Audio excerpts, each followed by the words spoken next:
खुलुमबाय लोगोफोर, बड' इनफ' पइन्ट चेनेलाव नोंथांमोनखौ गोजोन फुंबिलिनि बयनिसिमबो गाहाम हामलायथि बावहरग्रोनाय जाबाय। आं दिनै नोंथांमोननि सिगाङाव राशि बायदियै सानसेनि फानजामुथिखौ फरायथिनो लादों। आसा खालामो नोंथांमोना भिडिअखौ नायना मोजां मोनगोन।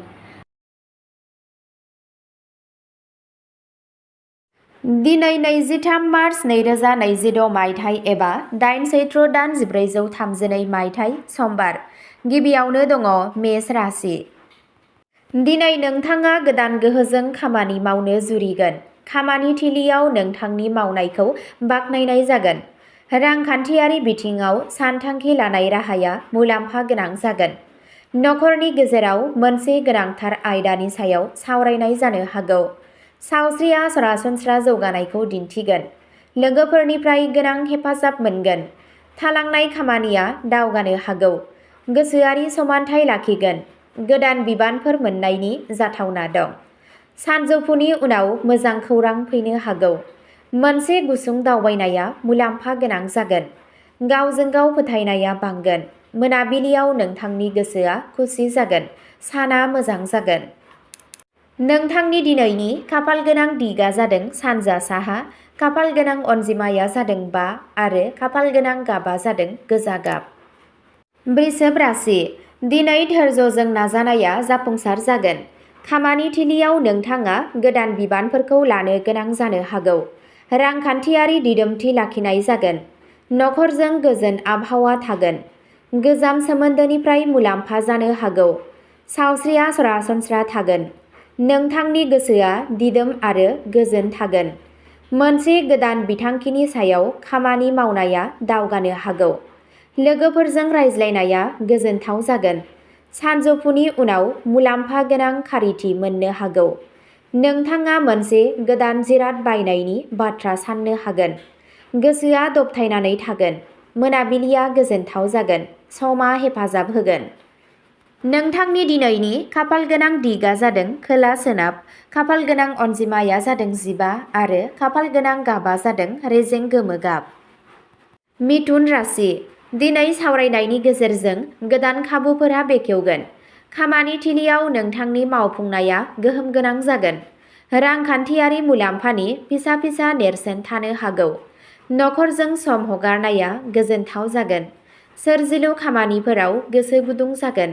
सावस्रिया मोजां थागोन। गोदान खारिथिया बाहायजाथाव जागोन। फरायसाफोरखौ जाफुंसार जानो थाखाय दिन्थिनाय जायो। गोसोआरि रेजें जागोन। दावबायनायनि बिथांखि लानो हागौ। सानजौफु समाव सोरबा लोगोनिफ्राय थुलुंगा फैनो हागौ। आद्रा थानाय खामानिफोरा आबुं जागोन। गोदान सानस्रिफोरा मुलाम्फा गोनां जागोन। साना गोसो गुदुं जागोन। नोंथांनि दिनैनि खाफालगोनां दिगा जादों सोनाब खोला, खाफालगोनां अनजिमाया जादों 3 आरो खाफालगोनां गाबा जादों आकाहि गाब। कर्क राशि। दिनै नखरजों बांसिन सोमोन्दो थागोन। खामानि थिलियाव गोदान खाबुफोर सोमजिनो हागौ।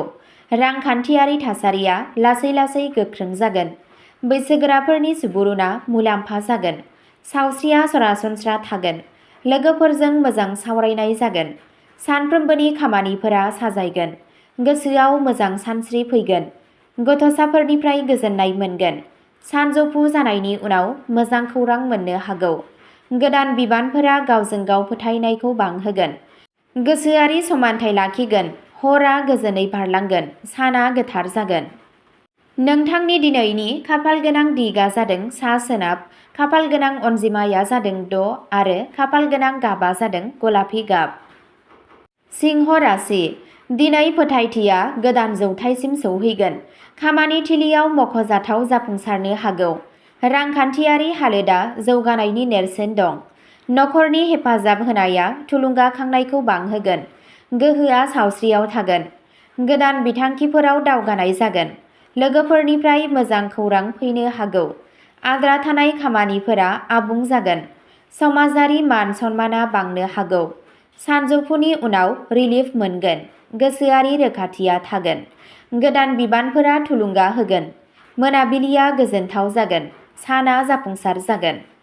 नोंथांनि दिनैनि खाफालगोनां दिगा जादों सानजा, खाफालगोनां अनजिमाया जादों 11 आरो खाफालगोनां गाबा जादों सना गाब। कन्या राशि दिनै आबुं बिथांखि लानाया मुलाम्फा गोनां जागोन। नोंथांनि बोसोनखौ खामानि थिलियाव नाजावनाय जागोन। रांखान्थियारि थिरांथायाव जाफुंसार जागोन। नखराव गोजोन आबहावा थागोन। सावस्रिया सरासनस्रा जागोन। गोदान खारिथिया दिगखौ रोखा खालामगोन। फरायसाफोरा गोसो होनायाव जाफुंसार जागोन। सानफ्रोमबोनि खामानिफोरा थि समावनो जोबगोन। गोनां बोसोनफोरा लोगोफोरनिफ्राय फैगोन। सानजौफुनि उनाव मोजां नेरसोन नुजागोन। मोनसे गोदान बिबान सोमजिनो हागौ।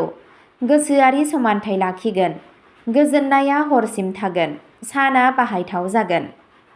नोंथांनि दिनैनि खाफालगोनां दिगआ जादों खोला सानजा, खाफालगोनां अनजिमाया जादों 14 आरो खाफालगोनां गाबआ जादों रेजें क्रिम गाब। तुला राशि दिनै समानथि गोनां थिरांथाया मुलाम्फा गोनां जागोन।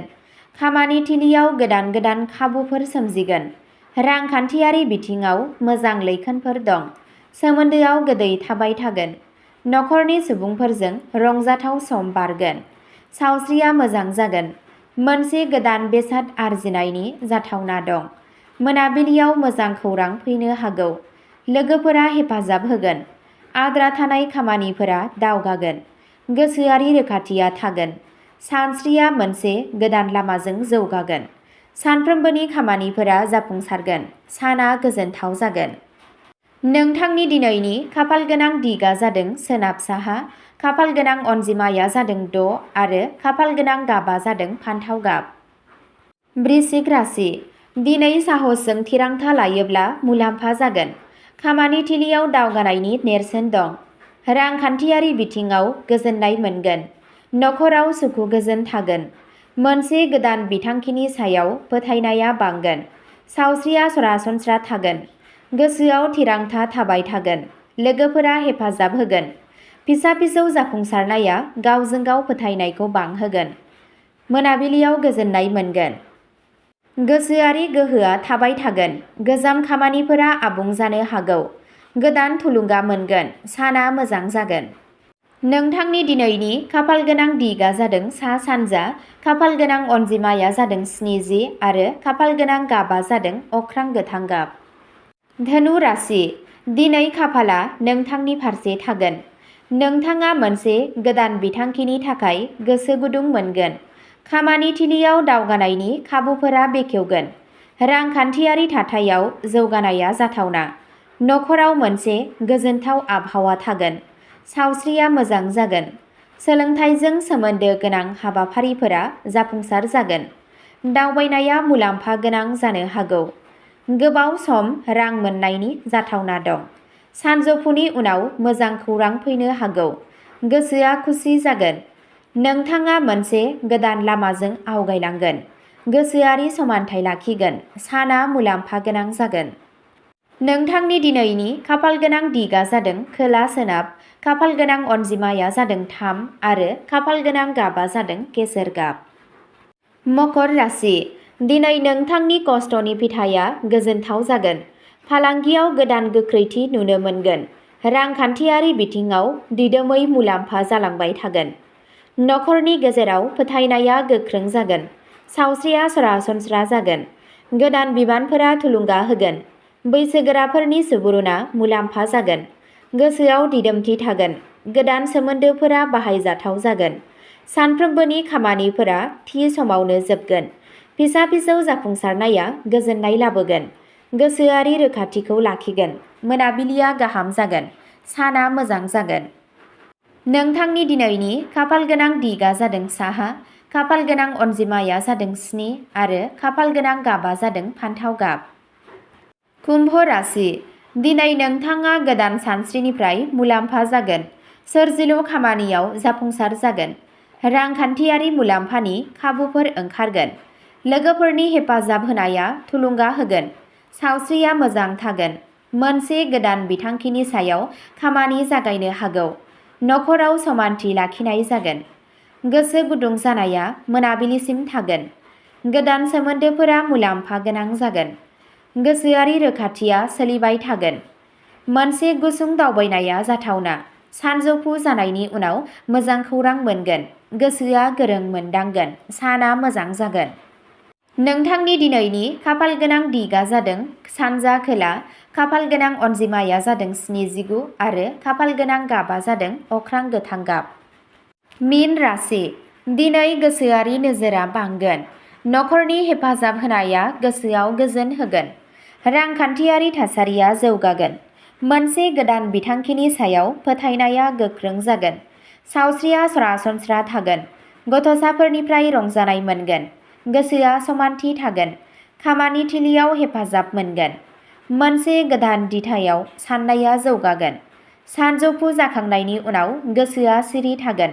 दावबायनाया मुलाम्फा गोनां जानो हागौ। समाजारि सोमोन्दोआ गोजोनथाव जागोन। फिसा फिसा जाफुंसारनाया गोजोननाय लाबोगोन। साना गोथार जागोन। नोंथांनि दिनैनि खाफाल गोनां दिगा जादों सोनाब सानजा, खाफाल गोनां अनजिमाया जादों 82 आरो खाफाल गोनां गाबा जादों रोजा अख्रां गोथां। अब्ला दिनैनि फानजामुथि एबा राशि फरायथिनाया एसेनोसै। गोजोन्थों।